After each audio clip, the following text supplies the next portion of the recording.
Hi friends, ಎಲ್ಲ ಹೇಗಿದ್ದೀರಾ? ನಾನು ತುಂಬ ಚೆನ್ನಾಗಿದ್ದೀನಿ. ನೀವೆಲ್ಲ ಚೆನ್ನಾಗಿದ್ದೀರಾ ಅಂತ ಭಾವಿಸ್ತೀನಿ. ಇವತ್ತು ವಿಸ್ಮಯನ್ ಬರ್ಡೇ ಇತ್ತು. ಸೊ ಆಫೀಸಿಂದ ಬೇಗ ಬನ್ನಿ ಅಂತ ಕಾಲ್ ಕೂಡ ನಮ್ಮ ಮನೆಯವ್ರಿಗೂ ಮಾಡಿದರು. ನಮ್ಮ ಮನೆಯವರು ನಂಗೆ ಹೇಳಿದರು, ಸುನೀತಾ ಕಾಲ್ ಮಾಡಿ ಇನ್ಫಾರ್ಮ್ ಮಾಡಿದ್ರು ಡಿನ್ನರ್ ಎಲ್ಲ ಇಲ್ಲೇ ಅರೇಂಜ್ ಮಾಡಿದ್ದೀವಿ ಅಂತ. ಸೊ ಎಲ್ಲ ಅಲ್ಲೇ ಹೋಗಿದ್ವಿ. ಒಂಥರ ಎಲ್ಲ ಬರೋಷ್ಟರಲ್ಲೇ ತುಂಬ ಮಳೆ ಬಂದುಬಿಟ್ಟಿತ್ತು. ನಾವು ಬರೋದು ಇವತ್ತು ಟ್ರಾಫಿಕಲ್ಲಿ ಸಿಕ್ಕಾಪಟ್ಟೆ ಟ್ರಾಫಿಕ್ ಅಂದರೆ ಹೆವಿ ಟ್ರಾಫಿಕ್ ಆಗಿಬಿಟ್ಟಿತ್ತು. ನಿಜ ನಾವು ಬರೋದಕ್ಕೇ ಒಂದು 8:30 8:45 ಆಗೋಯಿತು. ಎಲ್ಲಂದರಲ್ಲಿ ಗಾಡಿ ಹೋಗ್ತಾಯಿದೆ. ಯಪ್ಪ ರಾಮ, ನನಗಂತೂ ಸಾಕಾಗೋಯಿತು. ನನಗಿಂತ ಜಾಸ್ತಿ ಪಾಪ ನಮ್ಮ ಮನೆಯವ್ರಿಗಂತೂ ಓಡಿಸೋಷ್ಟರಲ್ಲಿ ಸಾಕಾಗೋಗುತ್ತೆ. ಅವ್ರು ಅದಕ್ಕೆ ಯಾವಾಗಲೂ ಸೊಂಟ ನೋವು ಅಂತ ಹೇಳ್ತಿರ್ತಾರೆ. ಅಲ್ಲಿಂದ ಬಂದು ಮನೆಗೆ ಬೇಗ ಸ್ವಲ್ಪ ಫ್ರೆಶ್ ಅಪ್ ಆಗಿ ಹಂಗೆ ಹೋದ್ವಿ. ಅಲ್ಲೆಲ್ಲ ಫಂಕ್ಷನ್ ಮುಗಿಸ್ಕೊಂಡು ಡಿನ್ನರೆಲ್ಲ ಅರೇಂಜ್ ಮಾಡಿದ್ರು. ತುಂಬ ಚೆನ್ನಾಗಿತ್ತು. ತುಂಬ ಚೆನ್ನಾಗಿ ಮಾತಾಡಿಸಿ ಎಲ್ಲರೂ, ಅವ್ರಿಗೂ ಒಂಥರ ಸ್ಟ್ರೈನ್ ಅಲ್ವಾ, ಎಲ್ಲರೂ ಬಂದವರು ಹೋದವ್ರನ್ನೆಲ್ಲ ಮಾತಾಡಿಸ್ಕೊಂಡು ಫಂಕ್ಷನ್ ಚೆನ್ನಾಗಾಯಿತು. ಮತ್ತು ರಿಟರ್ನ್ ಮನೆಗೆ ಬಂದ್ವಿ. ನಮ್ಮ ಲೇಔಟಲ್ಲಿ ಹಿಂಗೆ ಬರ್ಡೇ ಫಂಕ್ಷನ್ಸ್ ಅಂದರೆ ಸಿಕ್ಕಾಪಟ್ಟೆ ಆಗ್ತಿರುತ್ತೆ. ಸೊ ನೆಕ್ಸ್ಟ್ ಡೇ ನಮ್ಮ ಅಚ್ಚು ಸ್ಕೂಲ್ಗೆ ಹೋಗಿದ್ವಿ. ಅಲ್ಲಿ ಸೆಕೆಂಡ್ ಇನ್ಸ್ಟಾಲ್ಮೆಂಟ್ ಪೇ ಮಾಡಬೇಕಾಗಿತ್ತು. ಅದಕ್ಕೋಸ್ಕರ ಅಲ್ಲಿಗೆ ಹೋದರೆ ಇವ್ರಿಗೆ ಒಂಥರ ಮಾಸ್ ಪಿ ಟಿ ಏನೋ ಒಂದು ಅಸೆಂಬ್ಲಿ ಏನೋ ಇತ್ತು ಅಂದ್ಬಿಟ್ಟು ಮಾಡಿಸ್ತಾಯಿದ್ರು. ನಮ್ಮ ಚಿನ್ನಪ್ಪಿ ಅಂತೂ ಸಿಕ್ಕಾಪಟ್ಟೆ ಖುಷಿ ಪಡ್ತಿದ್ದ, ನನಗೆ ಇವತ್ತಿನ ದಿನ ಇಷ್ಟ ಅಂತ.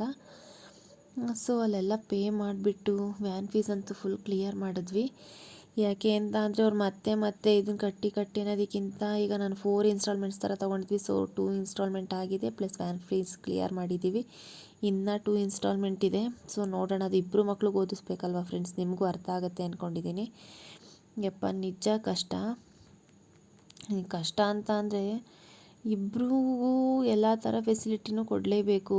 ಅದೇ fees, van fees, book, uniforms, extra cultural activities, extra ಏನೇನಾದರೂ ಮಾಡಿಸ್ತಾನೆ ಇರ್ತಾರೆ. ಅವಕ್ಕೆಲ್ಲ ನಿಜ ಅಮೌಂಟು ಎಷ್ಟು ಹೋಗುತ್ತೆ ಅಂದರೆ ಸ್ಕೂಲಿಗೆ, ಪ್ರೈವೇಟ್ ಸ್ಕೂಲಲ್ಲಿ ಓದಿಸೋರು ಕತೆ ಎಲ್ಲ ಇದೇ ಥರ ಅಲ್ವಾ. ನಮ್ಮ ಥರನೇ ಪೇರೆಂಟ್ಸ್ ಇರ್ತೀರ, ನೀವು ಎಷ್ಟು ಸ್ಟ್ರಗಲ್ ಮಾಡ್ತಿರ್ತೀರಲ್ವ. ನಿಜ ಹ್ಯಾಟ್ಸ್ ಆಫ್ ಎಲ್ರಿಗೂ. ಒಂದು ಜೀವನನ ಕಟ್ಕೊಂಡು ಮಕ್ಕಳನ್ನ ಓದಿಸ್ಕೊಂಡು, ಅದು ಈ ಬೆಂಗಳೂರಲ್ಲಿ ಬಾಡಿಗೆ ಕಟ್ಕೊಂಡು ಇವೆಲ್ಲ ಮಾಡ್ಕೊಳ್ಳೋದು ತುಂಬಾ ಕಷ್ಟ ಇರುತ್ತೆ. ಅದರಲ್ಲಿ ಒಬ್ಬರೇನಾದ್ರೂ ಅವ್ರ ಮನೆಗೆ ಸಪೋರ್ಟಿವ್ ಥರ ಇದ್ದರೆ ಪೇರೆಂಟಲ್ಲಿ ನಿಜ ಕಷ್ಟ. ನಾನು ಕೊನೆಗೆಲ್ಲ ಬಿಲ್ಸ್ನು ಈಸ್ಕೊಂಡು ರಿಟರ್ನ್ ಹೊರಟ್ವಿ. ಅದಪ್ಪ ನನಗೆ ಈ ಫೀಸು, ಈ ಸ್ಕೂಲ್ದು ಎಲ್ಲ ಹೆಂಗಂತ ಫೀಲ್ ಆಗಿಬಿಡುತ್ತೆ ಒಂದೊಂದು ಸಲ. ಅಂದರೆ ಒಂಥರ ಮಾರ್ಕೆಟಿಂಗ್ ಥರ ಅನಿಸ್ಬಿಡುತ್ತೆ ಈಗಿನ ಟ್ರೆಂಡಲ್ಲಿ. ಇದೊಂಥರ ಎಜುಕೇಷನ್ ಅನ್ನೋದು ಓದೋದಕ್ಕಿಂತ ಜಾಸ್ತಿ ಇವರು ಅದು ಇದು ಅಂತ ಫೀಸಿಂಗ್ ತುಂಬಾ ಇರುತ್ತೆ. ಅಂದರೆ ನಾವು ಓದಬೇಕಾದ್ರಲ್ಲೇ ಇಷ್ಟೊಂದೆಲ್ಲ ಇರಲಿಲ್ಲ. ಅಂದರೆ ಇಷ್ಟು ಹೆವಿ ಫೀಸು ಅಥವಾ ಇದೆಲ್ಲ ನಾವು ಓದಿದ್ದ ಗೌರ್ನಮೆಂಟ್ ಸ್ಕೂಲಲ್ಲಿ. ಬಟ್ ಆವಾಗ ನಮಗೆ ಸರು ಅಥವಾ ಹಿಂಗೆ ಮ್ಯಾಮ್ ಅಂತಂದರೆ ತುಂಬ ಭಯ ಇತ್ತು. ಪೇರೆಂಟ್ಸ್ ಅಂದ್ರೂ ಸಿಕ್ಕಾಪಟ್ಟೆ ಭಯ ಇತ್ತು. ಆದರೆ ಈಗಿನ ಇದ್ರಲ್ಲಿ ನಾನು ನೋಡ್ದಂಗೆ ಯಾವ ಮಕ್ಕಳಲ್ಲೂ ಇಲ್ಲ ಅದು. ಸೊ ಅವರು ಏನಪ್ಪ ಈಗಿನ ಕಾಲದಲ್ಲಿ ಹಿಂಗೆ ಹೋಗ್ತಿದ್ಯೋ, ಜನ್ರೇಷನ್ ಚೇಂಜ್ ಆಗಿದೆ ಅನ್ನೋದು ಬಿಟ್ಟರೆ ಅದೇ ಸೂರ್ಯ ಅದೇ ಚಂದ್ರ ಅಲ್ವಾ, ನಾವು ಚೇಂಜ್ ಆಗಿದ್ದೀವಿ. ಸೊ ಇವತ್ತು ನೆಕ್ಸ್ಟ್ ಅಂದರೆ ಇದೆಲ್ಲ ಸ್ವಲ್ಪ ಕ್ಲಿಪ್ಪಿಂಗ್ಸ್ನ ಆ್ಯಡ್ ಮಾಡ್ಕೊಂಡಿದ್ದೆ. ಇವತ್ತು ಸಂಡೇ ಆಗಿದ್ದರಿಂದ ಲೇಟಾಗಿದ್ವಿ ಸ್ವಲ್ಪ. ಆಮೇಲೆ ಎಗ್ ರೈಸ್ ಮಾಡಿಬಿಟ್ಟು ನಮ್ಮ ಮನೆಯವರು ನೆನ್ನೆನೇ ಸ್ವಲ್ಪ ಆರ್ಡರ್ ಮಾಡಿದರು. ಆರ್ಡರ್ ಎಲ್ಲ ಬಂದಿತ್ತು. ಸೊ 1 by 1 ನೋಡ್ತಾ ಇದ್ವಿ. ನನ್ನ ಮಗ ಹೇಳ್ತಾ ಇದ್ದ, ಸಿಕ್ಕಾಪಟ್ಟೆ ನನಗೂ ಒಂಥರ ಎಕ್ಸ್ಪೆನ್ಸಿವ್ ಥರ ಅನ್ನಿಸ್ತಿತ್ತು ಇದೆಲ್ಲ ನೋಡಿಬಿಟ್ಟು. ಯಾಕೆ ಅಂದರೆ ಎಷ್ಟು ನೋಡಿ ಒಂದು ಸ್ವಲ್ಪ ಐಟಮೇ ಅಂತ ಅನಿಸಿದ್ರು 5,000-6,000 ಇದಕ್ಕೆ ಹೊಟ್ಟೋಗ್ಬಿಡುತ್ತೆ. ಅದೇನು ಗ್ರೋಸರೀಸು ಏನು ಜಾಸ್ತಿ ಇಲ್ಲ, ಡ್ರೈ ಫ್ರೂಟ್ಸು, ಸ್ವಲ್ಪ ದೇವ್ರದ್ದು ಏನೇನೋ. ನಮ್ಮ ಮನೆಯವ್ರು ಸ್ಟೈನ್ಲೆಸ್ ಗ್ಲಾಸಸ್ ಅಂತೆ ಅದು ಇದು ಏನೇನೋ ಅಂದ್ಕೊಂಡು ಅದು ಸಪ್ರೇಟ್ ಬ್ಯಾಗು ಇದು ಸಪ್ರೇಟು ಅಂದ್ಕೊಂಡು ಆರ್ಡ್ರ್ ಮಾಡಿದರು. ಸೊ ನೋಡೋಣ ಅಲ್ಲ. ನಾನಂತೂ ಇವತ್ತು ಅಡುಗೆ ಮಾಡಬೇಕಾಗಿತ್ತು. ಅದಕ್ಕೆ ಬೆಳಿಗ್ಗೆನೇ ಅವರು ಚಿಕನ್ ತೊಗೊಬಂದಿದ್ರು, ನಾಟಿ ಕೋಳಿನೇ ತೊಗೊಬಂದಿದ್ರು. ಸೊ ಇಲ್ಲೆಲ್ಲ ನಮಗೆ ಮಟನ್ ಅಂದರೆ ನಿಜ ಫ್ರೆಂಡ್ಸ್, ಈ ಸೈಡ್ ಮಟನ್ ತಗೊಳ್ಳೋದಕ್ಕೆ ಅಂತ ಹೋದರೆ ಸಿಕ್ಕಾಪಟ್ಟೆ ಭಯ ಆಗುತ್ತೆ. ಯಾಕೆ ಅಂದರೆ ಅದು ನನಗೆ 1-2 ಸಲ ತರಿಸಿ ನಂಗೆ 2 ಟೈಮು ಇಷ್ಟ ಆಗಿರಲಿಲ್ಲ. ಆ ಮಟನ್ನು ತಿನ್ನೋಕ್ಕಾಗ್ತಿರ್ಲಿಲ್ಲ. ಊರ ಮಟನ್ಗೂ ಇದಕ್ಕೂ ತುಂಬ ಡಿಫ್ರೆನ್ಸ್ ಇರುತ್ತೆ ನಾವಿರೋ ಪ್ಲೇಸಲ್ಲಿ. ಬಟ್ ಮುಂಚೆ ನಾವಿದ್ದಿದ್ದು ಹೊಸಕೆರೆಹಳ್ಳಿ ಇಟ್ಮಾಡು ಸೈಡಲ್ಲಿ. ಆ ಸೈಡಲ್ಲಿ ತುಂಬ ಚೆನ್ನಾಗಿರ್ತಿತ್ತು. ಅಲ್ಲಿ ನಾವು ಫಿಕ್ಸ್ ಮಾಡ್ಕೊಂಬಿಟ್ಟಿದ್ವಿ ಒಂದು ಶಾಪ್. ಅವರು ಯಾವಾಗಲೂ ನಮ್ಗೆ ಹೇಳೋರು, ಇವತ್ತು ಕಟ್ತಿದ್ವಿ ಬೇಕಾ ಅನ್ನೋ ಥರ. ಈ ಟೈಮಲ್ಲಂತೂ ಇಲ್ಲಂತೂ ಅವರು ನೋಡಿದ್ರೇ ತೊಗೊಳಕ್ಕಲ್ಲ. ಅದಕ್ಕೋಸ್ಕರ ಫಿಶ್ಶು ಅಥವಾ ಹಿಂಗೆ ಚಿಕನ್ ತರಿಸ್ಕೊಬಿಡ್ತೀನಿ ಬೇಕು ಅಂದಾಗ. ಇಲ್ಲ ಅಂತ ಅಂದರೆ ನಮ್ಮ ಮನೆಯವ್ರು, ನಾನಂತೂ ಹೋಗಲ್ಲ, ನಮ್ಮ ಮನೆಯವರೇ ಏನಾದರೂ ಬೇಕು ಅಂದರೆ ಎಲ್ಲ ಶಾಪಿಂಗು ಅವೆಲ್ಲ ಬಂದುಬಿಡ್ತಾರೆ. ಸೊ ನಾನಿನ್ನು ಅದಕ್ಕೆ ಅಷ್ಟು ತಲೆ ಕೆಡಿಸ್ಕೊಳಕ್ಕೆ ಹೋಗಲ್ಲ. ಇದಾದಮೇಲೆ ಅಡುಗೆ ಶುರು ಮಾಡೋಣ ಅಂತ ಅನ್ಕೊತಾ ಇದ್ದೆ. ನೋಡೋಣ ನೆಕ್ಸ್ಟು ಏನೇನು ಮಾಡೋಣ ಅಂತ. ಸೆಟ್ ಆಗ್ತಿಲ್ಲ.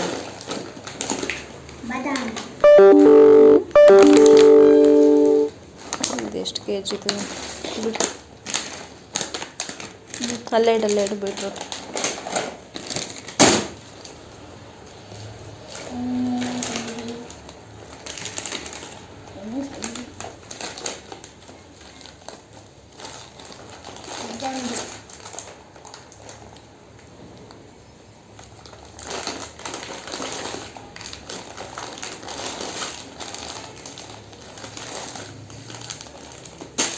ಇದು ಏನಕ್ಕೆ ಇಷ್ಟೊಂದು ಮಾಡಿದ್ದೀರಾ? ಅಯ್ಯೋ ಸ್ವಾಮಿ, ಬಿಡು ಎಲ್ಲ ಅಲ್ಲೇ ಹಾಕೊಂಡ್ಮೇಲೆ ಎತ್ತಿಕ್ಕಣ ನಿಧಾನ ಜ್ಞಾಪಕದಿಂದ. ನಿನ್ನ ಫೇವ್ರೇಟಾ ಅದು? ಅಯ್ಯೋ ಆಕ್ಟಿವ್ ಪಾಪ್ಕಾರ್ನ್ ಅಂತೂ ಇಷ್ಟೊಂದು ಹೊಚ್ಚು ಕೊಡಿಲ್ಲ, ಅದನ್ನು ಜಾಮ್ ಒಳಗಡೆ ಇಟ್ಬಿಡ್ತೀನಿ ಈಗಲೇ.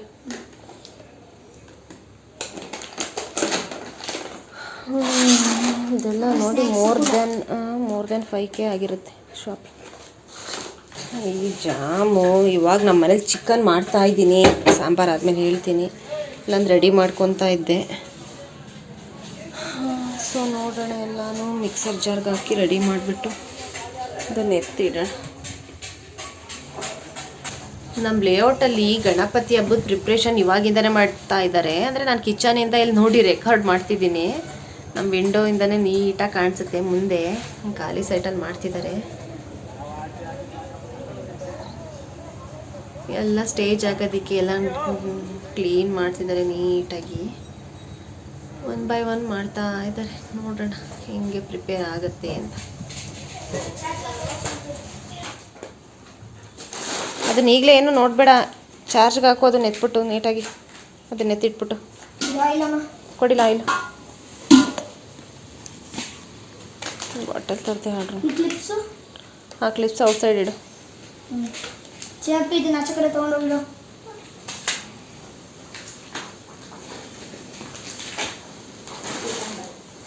ಎಗ್ ರೈಸ್ ಚೆನ್ನಾಗಿತ್ತಾ ಮಾರ್ನಿಂಗ್ ಮಾಡಿದ್ದಚ್ಚು? ಇದೆಲ್ಲ ನೀಟ್ ಮಾಡಿಬಿಟ್ಟು ಹಾಲೆಲ್ಲ ಕ್ಲೀನ್ ಮಾಡ್ಕೊಂಬಿಡಿ. ನಾನು ಅಷ್ಟರಲ್ಲಿ ಅಡುಗೆ ಪ್ರಿಪೇರ್ ಮಾಡ್ತೀನಿ. ನಾಟಿ ಕೋಳಿ ಸಾರು.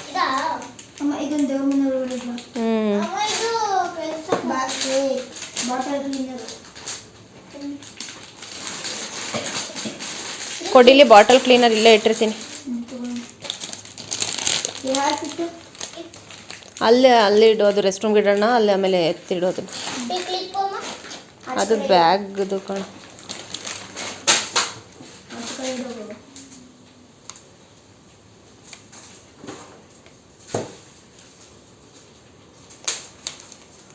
ಅಚ್ಚು ಸೊಪ್ಪೆಲ್ಲ ನೀಟಾಗಿ ಎತ್ತಿಡು, ನಾನು ಅಷ್ಟರಲ್ಲಿ ರೆಡಿ ಮಾಡ್ತೀನಿ ಅಡುಗೆ ಎಲ್ಲ ಮಾಡಿ. ಸೊ ಫೈನಲಿ ಖಾರ ರುಬ್ಕೊಂಡೆ, ಇಲ್ಲ ಆಯಿಲ್ ಸ್ವಲ್ಪ ಕಾಯಕ್ಕೆ ಇಟ್ಟಿದ್ದೆ, ಇದಕ್ಕೆ ಹಾಕ್ಬಿಡೋಣ.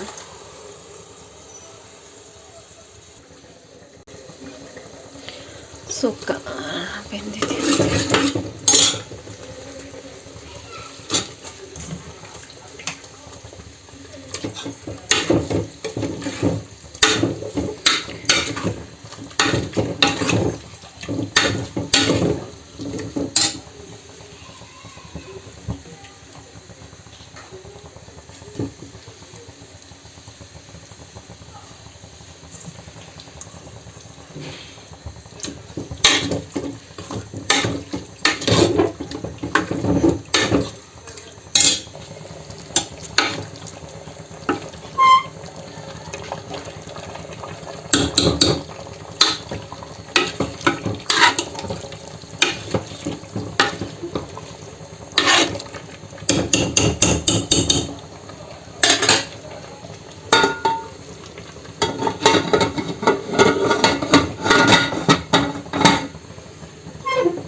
ಸ್ವಲ್ಪ ಹೊತ್ತು ಇದೇ ಥರ ಕುದೀಲಿ ಅದು, ಆಮೇಲೆ ಸ್ವಲ್ಪ ಖಾರ ಹಾಕ್ಬಿಟ್ಟು ಕೂಗ್ಸೋಣ. ಈಗ ಸುಮಾರು ಹೊತ್ತಾಗಿದೆ, ನೋಡೋಣ ಕುದೀತಿದೆಯಾ ಅಂತ. ಚೆನ್ನಾಗಿ ಕುದಿಯೋದಕ್ಕೆ ಸ್ಟಾರ್ಟ್ ಆಗಿದೆ. ಸ್ವಲ್ಪ ಖಾರ ನೀರು ಹಾಕ್ಬಿಟ್ಟು ಒಂದು ವಿಷಲ್ ತೆಗ್ಸೋಣ.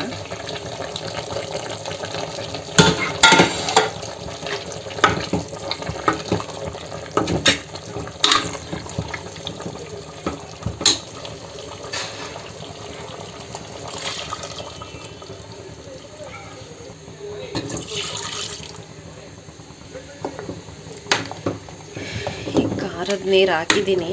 ಸೊ ಘಮ ಘಮ ಅಂತ ಸ್ಮೆಲ್ ಬರ್ತಿದೆ.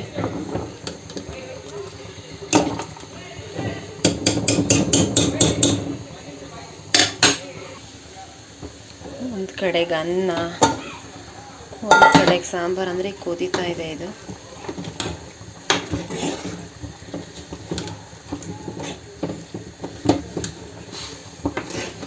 ಒಂದು ಕಡೆಗೆ ಮುದ್ದೆಗೆ ಇಟ್ಬಿಟ್ರೆ ಏನು ಜಾಸ್ತಿ ಅಂದರೂ ಅರ್ಧ ಮುಕ್ಕಾಲು ಗಂಟೆಲಿ ಅಡುಗೆನೇ ಆಗಿಬಿಡುತ್ತೆ. ನನಗೇನು ಅಡುಗೆ ಮಾಡೋದು ಅಷ್ಟು ಕಷ್ಟ ಇಲ್ಲ. ಬಟ್ ಒಂದು ಸಲ ನಿಂತ್ಕೊಂಡ್ರೆ ನಾನು ಕಿಚನಿಂದ ಹೊರಗಡೆಗೆ ಬರೋಲ್ಲ, ಫುಲ್ ಕ್ಲಿಯರ್ ಆದಮೇಲೆ ಬರೋದು. ಸೊ ಸಾಂಬಾರು ಆಯಿತು. ಇನ್ನೇನು ನೆಕ್ಸ್ಟ್ ಇದಕ್ಕೆ ಒಂದು ಹಾಕ್ಬಿಟ್ಟು ಕೂಗಿಸ್ಬಿಟ್ರೆ ಮುಗೀತು. ರೈಸ್ಗೆ ಹೋಗಿದ ತಕ್ಷಣ ನೆಕ್ಸ್ಟ್ ಮುದ್ದೆಗೆ ಇಟ್ಕೋತೀನಿ. ಮುದ್ದೆ 10 ನಿಮಿಷ ಆಗಿಬಿಡುತ್ತೆ. ಸೊ ಸರಿ ಹೋಗುತ್ತೆ. ಸೊ ಫೈನಲಿ ಸಾಂಬಾರಿಗೆ ಕುಕ್ಕರ್ಗೆ ಇಟ್ಬಿಟ್ಟು ಇದನ್ನು ಮುಚ್ಚಿಬಿಡೋಣ. ಸೊ ಇದು ರೆಡಿ ಆಯಿತು. ಈ ಕಡೆ ರೈಸ್ ಆದರೆ ಮುಗೀತಿರೋದು. ಸೊ ಫೈನಲಿ ಮುದ್ದೆಗೆ ಇಟ್ಟಿದ್ದೀನಿ. ಇವಾಗ ಸ್ವಲ್ಪ ಬಿಸಿನೀರು. ಏನೋ ಮಳೆ ಬಂದು ನಿಂತ್ಕೊಂತಪ್ಪ ಇವತ್ತೇನಂತ ಗೊತ್ತಿಲ್ಲ. ಸೊ ಕುಕ್ಕರ್ ಓಪನ್ ಮಾಡಿ ನೋಡೋಣ ಸ್ವಲ್ಪ ಸಾಂಬಾರು ಹೆಂಗಾಗಿ ಅಂತ. ಏನಿಷ್ಟು ಆಯಿಲ್ ಬಿಟ್ಕೊಬಿಟ್ಟೈತೆ.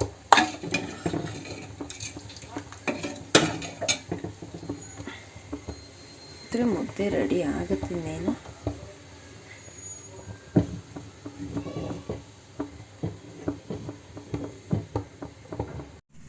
ಸೊ ಫೈನಲ್ಲಿ ಮುದ್ದೆ ಮಾಡೋದಕ್ಕೆ ಸ್ಟಾರ್ಟ್ ಮಾಡಿಕೊಂಡೆ. ಎಲ್ಲ ಕೆಲಸ ಎಲ್ಲ ಆಗಿತ್ತು.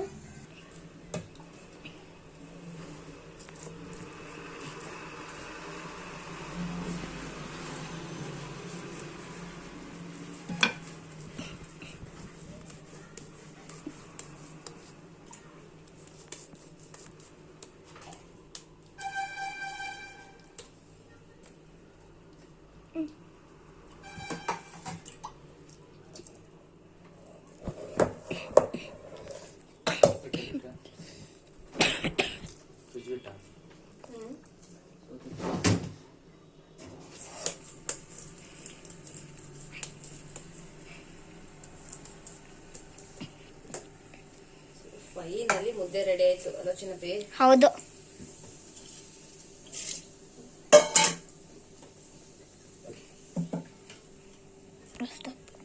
ಫೈನಲಿ ಮುದ್ದೆ, ರೈಸು, ಸಾಂಬಾರು ಎಲ್ಲ ರೆಡಿ ಮಾಡಿಬಿಟ್ಟು ಊಟಕ್ಕೆ ಕೊಡೋದಕ್ಕೆ ಅಂತ ಬಂದೆ.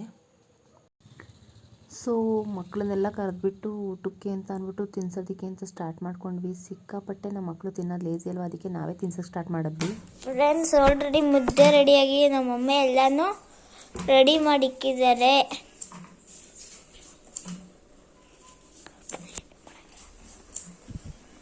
ಮತ್ತು ನಮ್ಮಮ್ಮನೂ ಇವಾಗ ತಟ್ಟೆ ತಗೊಬಂದು ನಮ್ಮಪ್ಪನೂ ಏನಪ್ಪ ಸೌತೆಕಾಯಿ ಕುಯ್ತಿದ್ದಾರೆ. ನಮ್ಮಪ್ಪನೂ ಬಿಸಿನೀರು ಹಾಕೆಲ್ಲದಕ್ಕೂ ಅಪ್ಪ ಹೊತ್ತು ಕಡೆ ಕೊಟ್ಟು.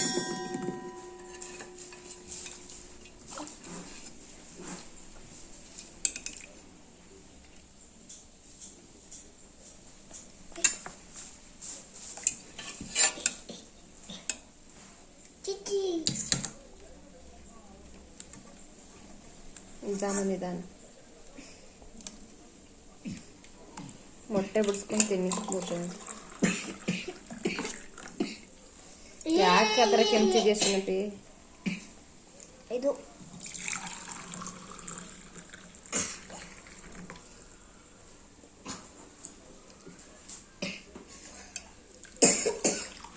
ಎದೆ ಡಿಗ್ ಡಿಗ್ ಅದೇ ಥರ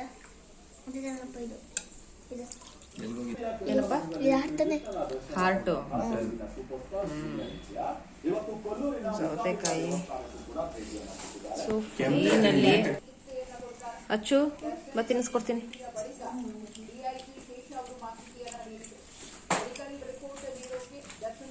ಚೆನ್ನಾಯ್ತಾ ಟೇಸ್ಟ್ ಚಿನ್ನಪ್ಪಿ?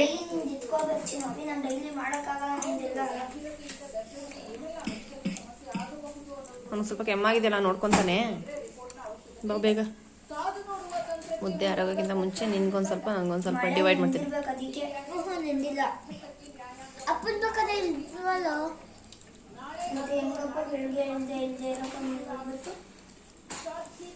ಅದೇನೆ ಬೆಳಿಗ್ಗೆಯಿಂದನೂ ಚೆನ್ನಾಗೇ ಇದ್ದ, ಅವಾಗ ಏನು ಕೆಮ್ಮಿಲ್ಲ. ಇದ್ದಕ್ಕಿದ್ದಂಗೆ ಇವಾಗ ಕೆಮ್ಮು ಹೆಂಗ್ ಬಂತು ಚಿನ್ನಪ್ಪಿ? ಹಾ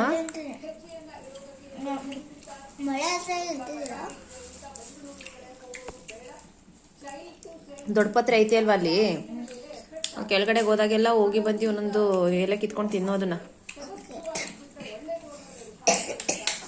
ಟೇಸ್ಟಿ ಆಗೈತಾ ಸಾಂಬಾರು ಚಿನ್ನಪ್ಪಿ?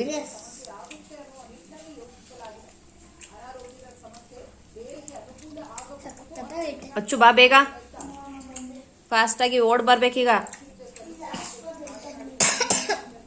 ಅವರು ನೀನು ಮಾಡಿಸಿದ 5 ಗ್ರಾಮ್ 8 ಮಿಲಿ, ಅವ್ರು ಮಾಡಿಸಿದ್ದು ಅಂದ್ರೆ 10 4 ಗ್ರಾಮು.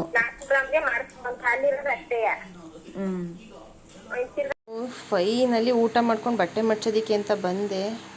ಬಟ್ಟೆ ಎಲ್ಲ ಸ್ವಲ್ಪ ಮಿಷಿನ್ಗೆ ಹಾಕಿ ಎತ್ತಿಟ್ಟೆ. ಇವಾಗ ಬಟ್ಟೆ ಮಡ್ಚ್ಬಿಟ್ಟು ಸ್ವಲ್ಪ ನೆಕ್ಸ್ಟ್ ನೋಡ್ಬೇಕು ಏನು ಮಾಡೋಣ ಅಂತ.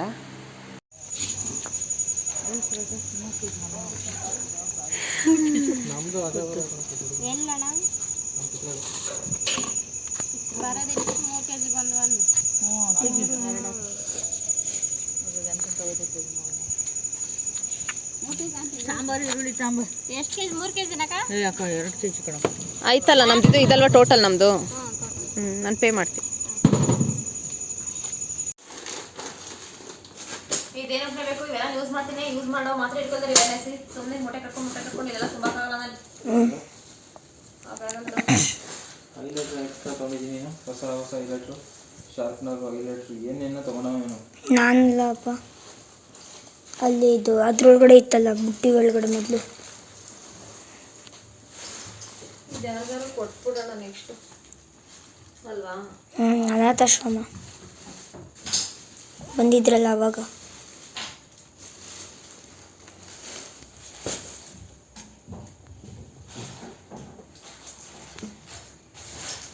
ಇನ್ನೊಂದು ಕವರ್ ಇತ್ತು, ಅಲ್ಲಿ ಇತ್ತು ಕವರ್ ಕೊಡಿ. ಮಹಾಲಕ್ಷ್ಮಿ ಗಾರ್ಮೆಂಟ್ಸ್ ಅಂತ ಐತಾ. ಸೊ ಫೈನಲಿ ಇವತ್ತು ಹುಡುಗರಿಗೆಲ್ಲ ಸ್ವಲ್ಪ ಸಂಜೆ ಸ್ನಾನ ಮಾಡಿಸ್ಬಿಟ್ಟು ಟೆಂಪಲ್ ಟ್ರೀ ರೆಸಾರ್ಟಲ್ಲಿ ಏನೋ ಫಂಕ್ಷನ್ ಇದೆ ಅಂತ ಅವ್ರು ಹೋಗಿದ್ರು. ಸೊ ನಾನು ಕಬೋರ್ಡ್ ಸ್ವಲ್ಪ ಕ್ಲೀನ್ ಮಾಡಬೇಕಿತ್ತು, ಅದನ್ನು ಕ್ಲೀನ್ ಮಾಡಿ ವೆಜಿಟೇಬಲ್ ಸ್ವಲ್ಪ ಬಂದಿತ್ತು, ಅದನ್ನು ತೊಗೊಂಡು ಬಂದೆ. ಬಂದ ತಕ್ಷಣ ಚಿನ್ನಪ್ಪಿಗೆ ಸ್ವಲ್ಪ ಏನೋ ಹುಷಾರಿಲ್ದಂಗೆ ಆಗಿದ್ದ, ಕೆಮ್ಮು ನೆಗಡಿ ಅಂತ. ಅವ್ನಿಗೆ ಸ್ವಲ್ಪ ಟ್ಯಾಬ್ಲೆಟು ಸಿರಪ್ ಹಾಕ್ಬಿಟ್ಟು ಮಲಗಿಸ್ದೆ. ಅಚ್ಚುನು ಬಂತು, ಅದೇ ಥರ ಮಲ್ಕೊಬಿಟ್ಟ. ನಾವು ಕಬೋರ್ಡ್ ಕ್ಲೀನ್ ಮಾಡಿ ಕಿಚನ್ಗೆ ಹೋಗೋಷ್ಟರಲ್ಲಿ ಆಲ್ರೆಡಿ ನಿಯರ್ ಟು 11 ಆಗಿಬಿಟ್ಟಿತ್ತು ಟೈಮು. ಸೊ ನಾವು ಊಟ ಮಾಡಿ ಮಲ್ಕೊಂಡ್ವಿ. ಬಟ್ ಚಿನ್ನಪ್ಪಿ ಸ್ವಲ್ಪ ಹುಷಾರು ತಪ್ಪದ್ಮೇಲೆ ಅದು ಸ್ವಲ್ಪ ಬೇಜಾರಾಯಿತು. ಓಕೆನಾ, ನೆಕ್ಸ್ಟು ಮುಂದಿನ ಲಾಗಲ್ಲಿ ಸಿಗೋಣ. ಬಾಯ್.